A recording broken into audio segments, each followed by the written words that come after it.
Buenas tardes, doctor. En esta oportunidad, mi grupo y los que lo conforman, Alejandro Cornejo Yanapa, Diana Valeria Torres Ramírez, Pablo García Pauco Rufrán, María Alejandra Beltrán Mamani y el que le habla, Carlos Alberto Cuachureira, expondremos sobre la filosofía del derecho en la Edad Media, moderna y contemporánea.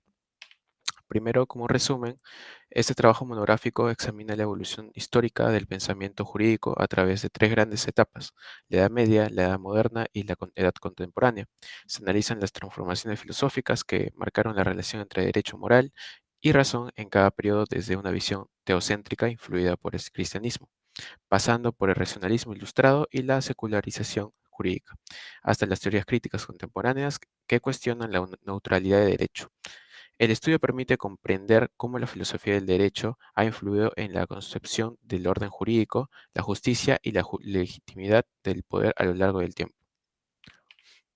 Algunas palabras claves que podemos encontrar es el derecho, la filosofía, moral, justicia y racionalismo. Como introducción, la filosofía del derecho reflexiona críticamente sobre la esencia, origen, validez y el propósito del derecho. A diferencia de otras disciplinas jurídicas, no se limita a aplicar normas, sino que cuestiona sus fundamentos y su vínculo con valores como la justicia, la equidad y la libertad. En contextos cambiantes, adquiere relevancia al ofrecer herramientas conceptuales para evaluar críticamente el derecho y su función social. Algunos objetivos. El objetivo específico es analizar comparativamente las transformaciones del pensamiento jurídico en la Edad Media, moderna y contemporánea desde la perspectiva de la filosofía del derecho. Unos cuatro objetivos generales. Primero es comprender los fundamentos teológicos del derecho en la Edad Media. Segundo, identificar los cambios racionalistas en la concepción del derecho en la Edad Moderna. Tercero, reconocer las principales corrientes contemporáneas del pensamiento jurídico. Y por último, valorar la función crítica actual de la filosofía del derecho frente al poder y la norma. Pasando al capítulo 1, que es Fundamentos de la filosofía del derecho. ¿Qué es la filosofía del derecho? Esta es una disciplina reflexiva y crítica que analiza los fundamentos éticos, racionales y ontológicos del derecho. Además, este se diferencia de otras ramas jurídicas por su carácter abstracto, crítico y formativo. Eh, Evolución histórica del pensamiento jurídico. En la antigüedad, Sócrates, Platón y Aristóteles introducen conceptos como justicia, derecho natural y bien común. En la Edad Media, hay una influencia teológica. Tomás de Aquino propone que la ley debe reflejar la ley divina. En la Edad Moderna, el racionalismo y contractualismo, por Hobbes, Locke, Rousseau, nacen teorías sobre derechos naturales y soberanía popular. Y ahora, en la época contemporánea, es la diversificación del pensamiento, positivismo, naturalismo renovado, realismo jurídico y corrientes críticas. Las principales corrientes del pensamiento jurídico, como dije anteriormente, es el naturalismo, que es el derecho fundado en la naturaleza humana y la razón. Por ejemplo, como los autores de Tomás de Aquino y Hugo Grocio. Tenemos el positivismo jurídico, que es cuál es el derecho como conjunto de normas formales. Lo propuso Hans Kelsen y Jeremy Bentham.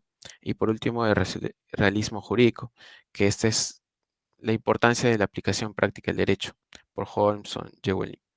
Y algunas corrientes críticas pueden ser marxismo jurídico, que es el derecho como instrumento de dominación de clase; el feminismo jurídico, que critica el sesgo patriarcal de derecho; y el postmodernismo, que es el cuestionamiento de verdades absolutas y defensa del pluralismo jurídico.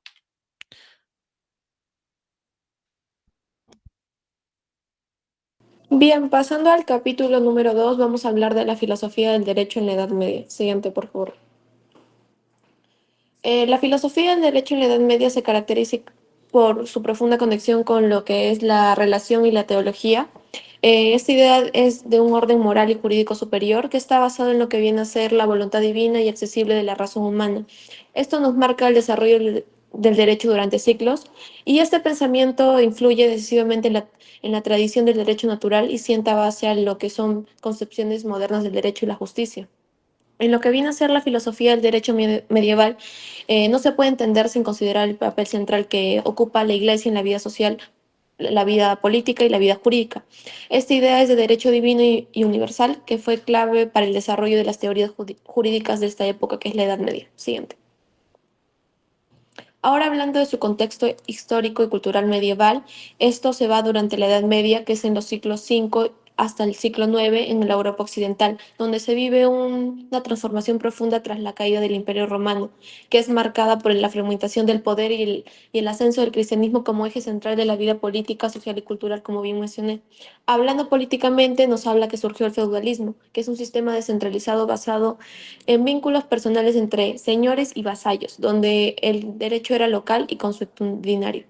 Hablando culturalmente, los monasterios conservan el saber clásico y a partir del siglo XII las universidades como Bolonia, París y Oxford nos promueven el pensamiento escolástico que se unía lo que viene a ser la razón y la fe. Hablando de la Iglesia, con gran poder espiritual y político, se desarrolla el derecho canónico, consolidando el Decretum Gratiani y actuó como legisladora y juez. Y pasando al redescubrimiento del Corpus Ius Civilus del Justiniano, nos permite una fusión entre el derecho romano canónico y costumbres locales, que acá es donde se forma el Ius Comune.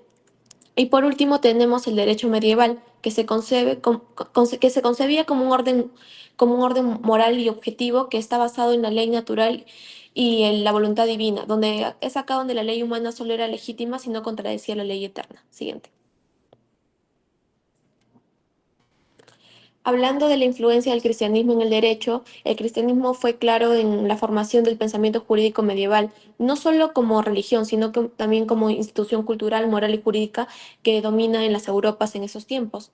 Tenemos aportes principales del cristianismo en el derecho medieval, donde nos habla de la visión trascendente del derecho, que es cuando la ley dejó de ser un orden del soberano o una costumbre para ser entendida como una participación en el orden divino, racional y moral. También tenemos el desarrollo de la ley natural, que es que tocó todo ser humano mediante la razón puede acceder al conocimiento del bien, del mal y del derecho justo.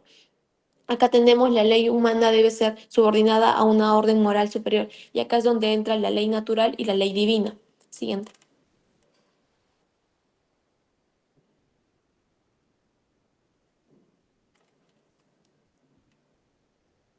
Siguiente diapositiva. Ah, ya. El derecho canónico. Es acá donde las normas que regulaban la vida eclesiástica, la moral y el matrimonio también fueron aspectos civiles. Acá es donde entran los contratos, herencias y penas.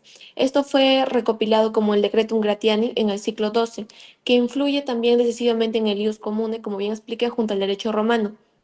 También tenemos las instituciones judiciales eclesiásticas, que es cuando la Iglesia tenía tribunales propios como competencias en materias religiosas y civiles, y acá es como donde promueven una justicia orientada a lo que viene a ser la equidad, la misericordia y la salvación del alma. Y por último tenemos el nuevo ideal de justicia, que es acá donde nos dice, más allá de dar a cada uno lo suyo, la justicia debería orientarse al bien común y a la redención espiritual del ser humano. Y es acá donde el juez era visto como servidor de la verdad moral, no solo como la persona que aplicaba las normas. Siguiente. Ahora hablaremos de San Agustín y la ciudad de Dios. San Agustín es una figura clave del cristianismo. Fue uno de los grandes precursores de lo que viene a ser la filosofía del derecho medieval y tiene su obra llamada La ciudad de Dios. Esto responde al colapso del Imperio Romano y defiende al cristianismo frente a los detractores de estos. Tenemos el concepto central que son dos ciudades. La ciudad de Dios, que es la comunidad espiritual de los que viven según la voluntad de Dios, es eterna, justa y fundada en el amor de Dios. Y la ciudad terrenal, que es la comunidad humana basada en el amor propio, el poder y el placer mundanos. De ahí tenemos el derecho y la justicia. El derecho pertenece a la ciudad terrenal, pero puede ser legítimo si promueve el orden, la paz y el bien común. Es acá donde tenemos la frase, una injusta no es verdadera ley. Y luego la justicia es el criterio central de validez del derecho. Sin justicia, un Estado no es más que una banda de ladrones. Acá es donde se le llama magna latrocinia. El derecho humano es válido solo si se contradice el orden moral, divino y natural. Siguiente. De ahí la función del derecho. Acá nos habla que tiene un valor instrumental, que es controlar el pecado y mantener la paz social, aunque imperfecto es necesario para la convivencia de este. De ahí tenemos la primacía de la espiritualidad, que es la justicia y la felicidad verdadera que están en la ciudad de Dios, y las leyes humanas son transitorias, deben alinearse a lo que es la voluntad divina. Por último, tenemos la interpretación cristiana de la historia. Es acá donde San Agustín introduce una visión providencial y lineal del tiempo, distinta a lo que viene a ser el cíclico pagano. Y el derecho y la política forman del plan divino, aunque sean imperfectos. Siguiente. Santo Tomás Aquino y la ley natural. Es acá donde Santo Tomás Aquino es una figura central de la filosofía también del derecho medieval y su gran aporte fue sistematizar el concepto de la ley natural y es integrado a la razón aristotélica y con la doctrina cristiana. Es acá donde primero nos vamos a la concepción general de la ley, que es la ley es una ordenación racional por el bien común promulgada por una autoridad legítima, no solo es arbitraria ni impuesta con fines particulares, sino una guía racional y moral para la convivencia humana. De ahí tenemos la ley humana, lex humana, que son normas creadas por los legisladores humanos y solo son válidas si se derivan de la ley natural. Y tenemos una ley humana injusta que pierde su valor moral y no debe ser obedecida. Luego tenemos la ley divina, lex divina, revelada por Dios a través de la Biblia y la tradición. Esto nos complementa la ley natural y orienta hacia la salvación y regula aspectos espirituales y éticos más allá de la razón humana. Siguiente. Luego tenemos la ley eterna, la lex aeterna, que es la sabiduría divina que gobierna todo universo, es inmutable, perfecta y eterna, y son fuente de todas las demás leyes.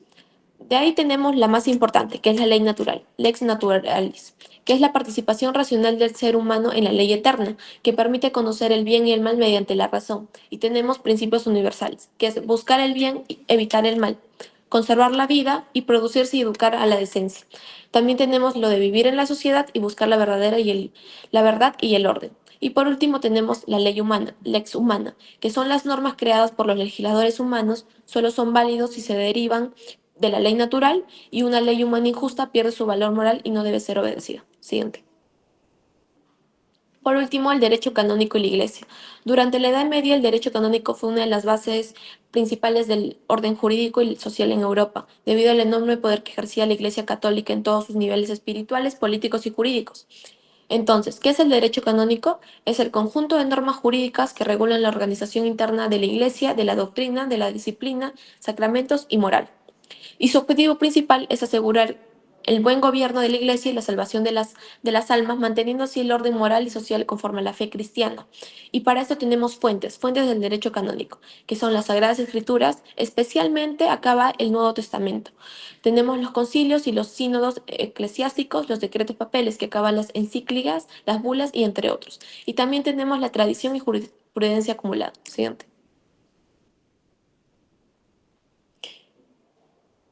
Tenemos también lo que vino a ser el poder de la Iglesia en la Edad Media, que es que poseía tierras y recursos. También administraba justicia a través de tribunales eclesiásticos y tenía jurisdicción propia, incluso sobre temas civiles. Como bien mencioné, acá está el matrimonio, la moral y las herencias.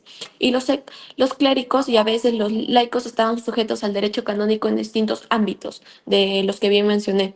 De ahí tenemos ámbitos que regulaban el derecho canónico. Está el matrimonio, que acá está la prohibición del divorcio y la nulidad de estas. Está la moralidad pública y privada, los sacramentos y disciplina del clero y las organizaciones de la iglesia, el papado, los obispos, los monjes, entre otros.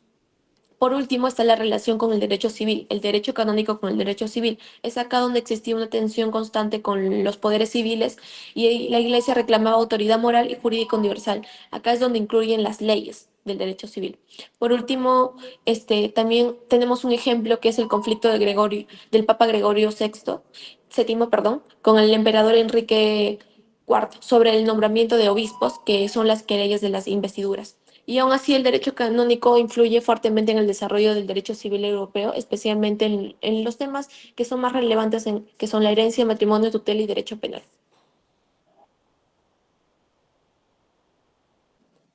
De ahí tenemos la compilación del derecho canónico, que es el Decretum Gratiano, que es la recopilación fundamental al que dio origen a la ciencia canónica, y el Corpus Iuris Canonicini, que es el conjunto de textos legales de la Iglesia que fue estudiado en universidades y aplicados por tribunales eclesiásticos.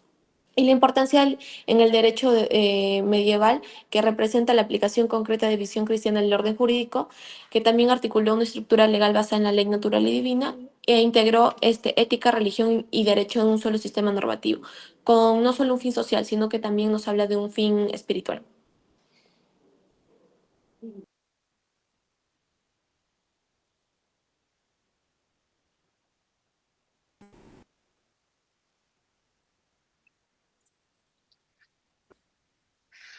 Bien, continuando, a manera de hacer esto un poco más breve por las necesidades que son parte de la necesidad de los requerimientos del aula para poder subirlo, voy a precisar la relación entre la fe, la razón y la justicia que comienza a darse en la Edad Media, en donde se entiende que la justicia es el reflejo del orden divino, necesariamente en la modernización de la independencia, y que esto surge como una justicia necesaria. Entonces, sí, me- se me puede ver.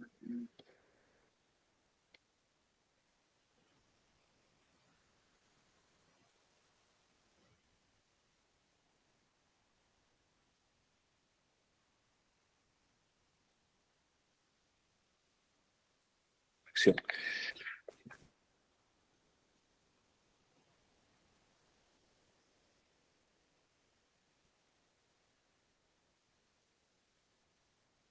Bien, seguidamente tenemos que se interpreta el papel de la religión entre la fe y la razón. Sin embargo, esta separación se puede dar más adelante en lo que viene siendo el modernismo del derecho y que va cambiando con la necesidad social. La justicia moderna se basa en autonomía de la moral, respeto y la dignidad humana. Esta justicia y esta idea se va a centrar únicamente en la separación, que más adelante lo vamos a ver y desarrollar, entre que la justicia emana desde la naturaleza del ser humano y sus requerimientos, y separa completamente dentro de la moral, las buenas costumbres y contextos sociales que implicarían este funcionamiento jurídico. Siguiente diapositiva, por favor. En el capítulo 2 tenemos la filosofía del derecho en la edad moderna. Siguiente. Bueno, aquí en esta edad moderna, que va desde el siglo XV al XVIII, se representa una ruptura y una separación completa en lo que viene siendo el derecho con la moral, la religión, con todo lo divino, y se va a centrar en la creación sobre la razón, sobre el paso al pensamiento teocéntrico, al racionalismo, que viene siendo que la necesidad del Estado, la ley y el derecho mismo y propio se va a centrar sobre la razón y sobre las necesidades del ser humano independientes de la moral. Esta es una construcción de un orden jurídico y esta es una etapa que sienta las bases del derecho moderno y de los sistemas democráticos actuales. Pero no solamente un tema de democracia actual, sino también un tema que abarca el derecho como un orden jurídico tanto para la sociedad como el debido proceso que se va a desarrollar en un punto personalísimo entre cada una de las etapas del derecho que se van a poder efectuar. Siguiente diapositiva, por favor. Ahora, las características del pensamiento moderno, de esta nueva corriente que comienza a tomar fuerza y a separarse por completo de la moral, es que es antropocentrismo, es decir, que el ser humano es quien emana el conocimiento, y como emana conocimiento, emana la acción del mismo de este.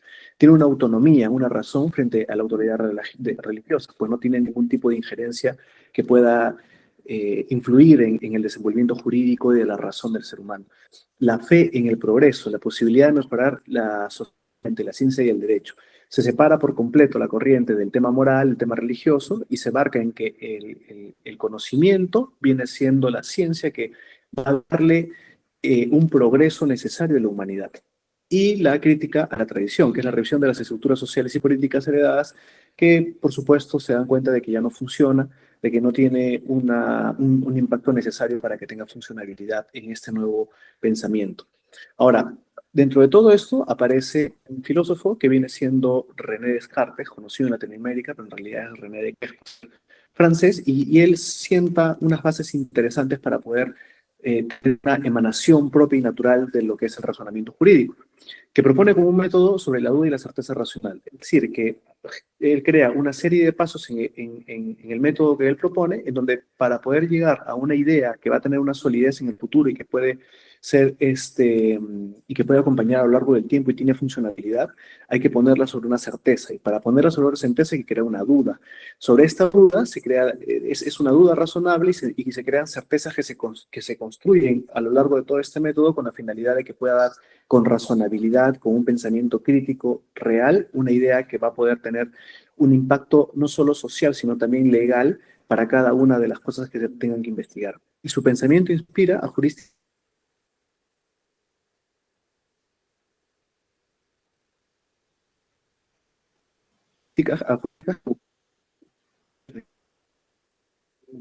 lógicas que por supuesto van a generar de que tenga un sustento no solo legal, sino también un método científico que después se termina aplicando en lo que viene siendo el desarrollo del pensamiento jurídico moderno. Siguiente diapositiva, por favor.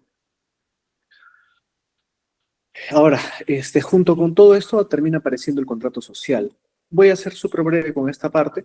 El contrato social postula a tres grandes exponentes. Uno es Hobbes, el otro es Locke y el otro viene siendo Rousseau. Cada uno bajo una idea. Lo cierto es que entre los tres llegan a la idea de que el contrato social es lo que va a regir entre la sociedad y los seres humanos para que puedan mantener un orden. El primero, que viene siendo Hobbes, habla y dice que la naturaleza del ser humano es ser libre y que para poder mantenerse en sociedad y regular esta sociedad va a renunciar a ese derecho de libertad y de vivir como él le da la gana de vivir, con la finalidad de tener un orden social.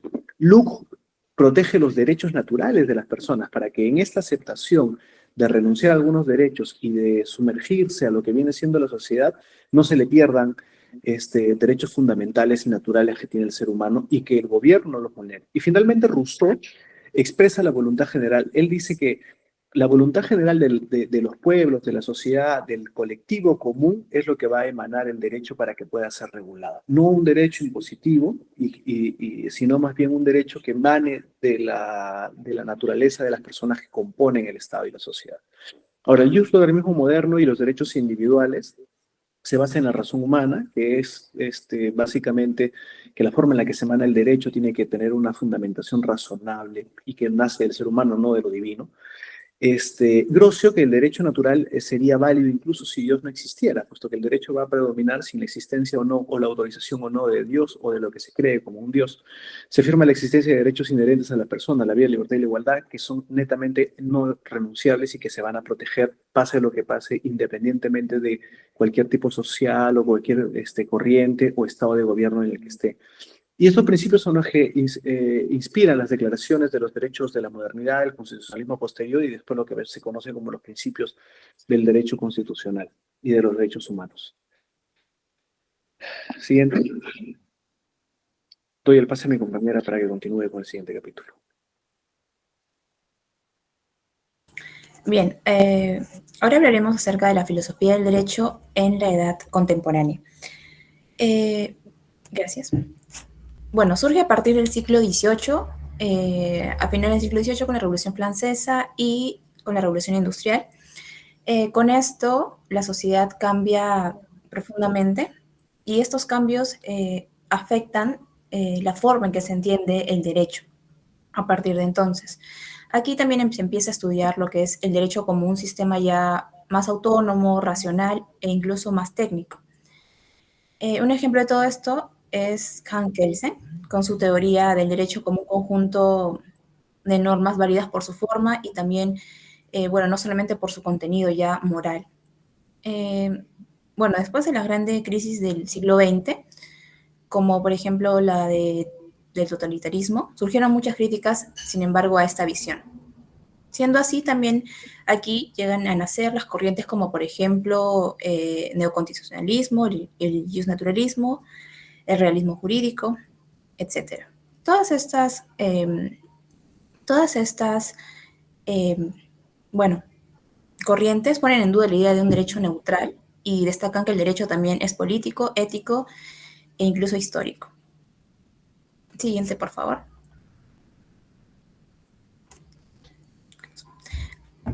Dentro de esta edad también podemos ver lo que son las transformaciones sociales y jurídicas del siglo XIX y XX. Surgen cambios como, por ejemplo, sociales, jurídicos y nuevas escuelas. Tenemos cambios sociales como, por ejemplo, la revolución industrial, revoluciones liberales, políticas y procesos de emancipación y descolonización.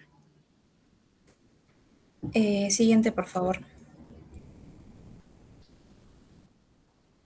Bien, en esta edad contemporánea también se abarca mucho lo que es el positivismo, de Hans Kelsen y la norma pura, sostiene que el derecho debe estudiarse como un conjunto de normas creadas por la autoridad legítima, sin tener en cuenta que sean justas o no. Su principal exponente, como lo mencioné en un principio, es Hans Kelsen, quien va a desarrollar a través de su teoría pura del derecho. Él propuso analizar el derecho como un sistema autónomo, un sistema separado de lo que es la moral, la política y sobre todo la sociología. En este apartado, Kelsen explicó que todas las normas jurídicas derivan de su validez de una norma superior. También por otro lado, su teoría tuvo un gran impacto en lo que es el derecho constitucional del siglo XX, aunque también fue criticada.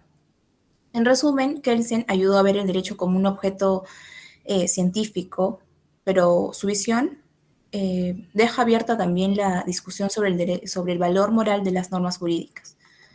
Le doy pase a mi siguiente compañera, por favor. Ay, no creo que...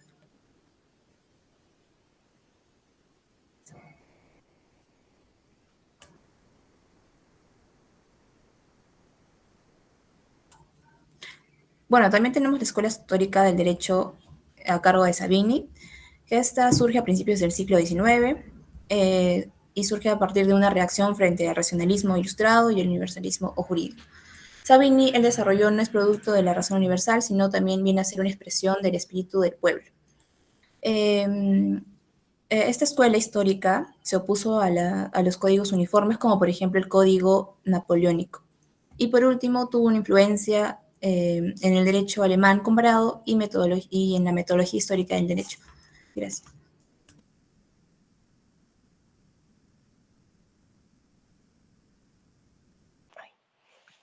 Prosiguiendo con el capítulo 4, el realismo jurídico desde una perspectiva estadounidense y escandinavo. Pues el realismo jurídico constituye una crítica al formalismo y al positivismo jurídico tradicional en dos principales vertientes, que son la estadounidense y el escandinavo, la cual ofrece una visión empírica del derecho, subrayando su dimensión práctica y social. El realismo estadounidense se basa por el autor Oliver Wendell, quien abrió ese camino con su afirmación que da vida al derecho, no es no es lo lógico, sino que la experiencia es precisamente el estudio y lo que conduce a la esencia del derecho y a su aplicación de los casos en concretos. En cambio, el realismo escandinavo se basa más en temas de la teoría del derecho, sin dejar al margen las cuestiones de jurisdicción. Acá reside la crítica de los conceptos jurídicos tradicionales que consideran irreales las normas jurídicas expresas como antecedentes y consecuencias. Siguiente diapositiva. El justnaturalismo de Finis y Dow. El justnaturalismo contemporáneo busca reivindicar una conexión entre derecho y moral frente al positivismo jurídico. Estas dos figuras es clave en este debate con John Finis y Ronald Darwin, aunque este último no se considera justnaturalista en un sentido estricto. John nos dice en su obra Natural Law and Natural Right de 1980, que desarrolla una teoría del derecho natural basada en bienes humanos básicos, que son vida, conocimiento, juego, amistad, etc. Y esto es intrínsecamente valioso. En cambio, Ronald es un crítico del positivismo. No reivindica un derecho natural clásico, sino que propone el derecho como una integridad según a los jueces deben interpretar el derecho no solo aplicando reglas, sino recurriendo a principios morales que subyacen en el orden jurídico. Siguiente diapositiva. La teoría crítica del derecho y el marxismo jurídico.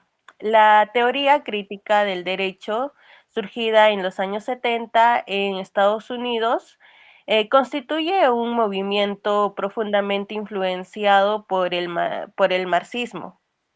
El realismo jurídico y la teoría crítica de Frank rechaza la naturalidad y objetividad del derecho, argumentando que éste reproduce la legitimidad relacionada de denominación, clase, raza, género. Los autores como Robert Urger, Kensington, Mark Twain destaca que la indeterminación del derecho y su papel ideológico en la reproducción de la orden social. Siguiente diapositiva. La posmodernidad, poder y derecho, según Foucault y Derrida. Esto en resumen, el contexto de la posmodernidad, como estos autores, ofrecen una eficaz crítica radical al derecho y sus fundamentos, poniendo al centro en la relación entre el poder, saber y el discurso. Siguiente. Las conclusiones, bueno, en respuesta a los objetivos, es el análisis comparativo de la filosofía del derecho en las 3 etapas históricas, la cual revela una evolución profunda en la concepción del derecho desde una visión teológica y moral en la Edad Media, pasando por un enfoque racional y contractualista en la Edad Moderna, hasta llegar a una postura crítica, plural y contextual en la Edad Contemporánea. Esta transformación evidencia cómo el derecho es estático, sino que responde a las necesidades, tensiones y valores de cada época, consolidando a la filosofía del derecho como una herramienta clave para comprender y repensar el orden jurídico a lo largo del tiempo. Gracias. Siguiente.